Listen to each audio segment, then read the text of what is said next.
whose children disappear. We know what it means for a child not to be taught in the language of his or her mother. We know what it means to have one's nationality and culture insulted. This is what the government of Turkey is doing to the Kurds. It is for this reason that I am not your visitor.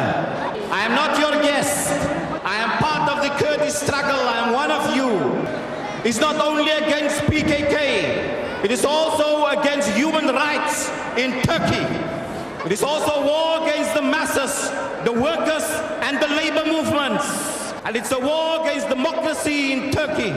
Terrorism is used as an excuse to deny the human rights of the Kurds and also the people of Turkey.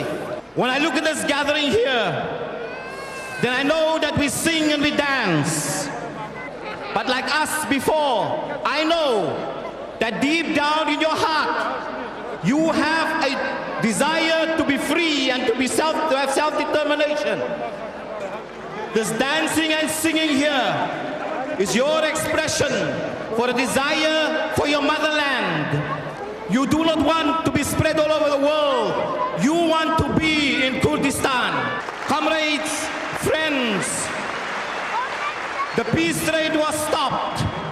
But if I look at you here, I am convinced that nobody will be able to stop the determination of the Kurdish people to be free.